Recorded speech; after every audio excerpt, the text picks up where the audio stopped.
एक मोकळं मैदान आमच्या हातात आहे, त्याच्यावर पूर्ण डिपार्टमेंट अत्यंत मेहनतीने कामाला लागलेलं आहे आणि सर्व पशुपालक उत्साहाने येण्यासाठी आम्हाला त्यांनी नोंदणी केलेली आहे. हे राष्ट्रीय लेवलचं प्रदर्शन माझ्या बीड जिल्ह्यात, माझ्या परळीत होत आहे, माझ्या वैद्यनाथाच्या नगरीत होत आहे, याचा मला खूप आनंद आहे.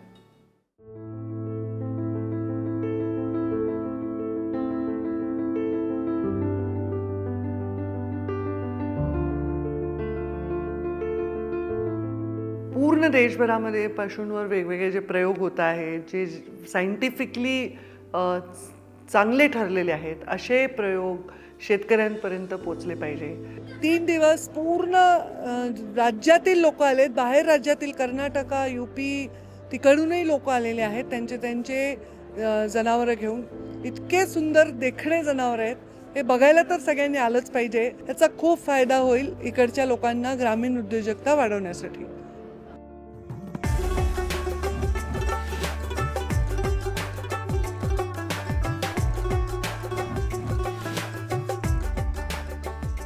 जवळजवळ जन्म या परळीत झाल्या तेव्हापासून असं हा योगायोग हा ताईच्या माध्यमातून पहिल्यांदाच आलेला आहे आणि आमच्यासाठी हा क्षण हे सुवर्ण अक्षराने लिहावं असा आहे. या भागामध्ये असं यापूर्वी छोटं मोठं जरी महापशुधन एक्सपो झाला असलं तरी हे सर्वात अत्यंत चांगल्या पद्धतीचं आणि शेतकरी वर्गाला एक प्रेरणा देणारं असं एक महा एक्सपो पशुधन आहे. हे माझ्या पाठीमागचे जे विद्यार्थी आपल्याला दिसत आहेत, हे सगळे यांचे ऊसतोड कामगारांचे हे पाल्य आहेत. ही मुलं आहेत ज्यांचे आई वडील कित्येक दिवसापासून ऊस तोडायला जातात. आता 10वी झाल्यानंतर हे विद्यार्थी बाहेर पडतील. हे मुलं इथलं प्रदर्शन पाहून आपण वेगवेगळा व्यवसाय करू शकतो. हे नक्कीच याला हे प्रदर्शन फायद्याचं ठरू शकेल. आणि इथे पशु प्राण्यांसाठी काय आपल्याला महत्त्वाचे आहेत, काय त्यांचं खाद्य वगैरे, त्यांचं पालन पोषण, सगळ्या प्रकारच्या माहिती देण्यात आलेल्या आहेत. हे ऐकून खूप बरं वाटतं. शेतकरी येतात, स्टॉलला व्हिजिट देतात, आमच्या प्रोडक्ट बद्दल काय त्यांचे फीडबॅक चांगल्यापैकी येतो. आज ग्रामीण भागातला शेतकरी येतोय, तो आम्हाला माहिती विचारतोय, त्यामुळं काय होतं की ग्राहक वर्ग वाढतोय. असं विविध योजनेबद्दल माहिती मिळाली. कृषीविषयी योजना, एक पशुसंवर्धन विभागाविषयी योजनाबद्दल माहिती मिळाली. काल ताई पण आलत्या. ताई पण म्हणले तर अरे बापरे, म्हणले अरे की बंजाराचं स्टॉल लागलेला आहे. म्हटलं इमलताईचं. आणि माझी मम्मी पण फॉरेनला जाऊन आलेले, त्यांचं शिक्षण नसताना पण त्यांनी अमेरिकाला जाऊन आलेले, कारण की ताई त्यांना घेऊन गेलेले आहेत अमेरिकाला.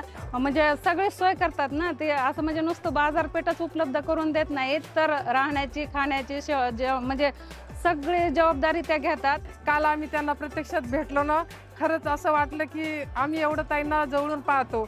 आजपर्यंत आम्ही टीव्हीवर किंवा मोबाईलवरच बघत होतो ना.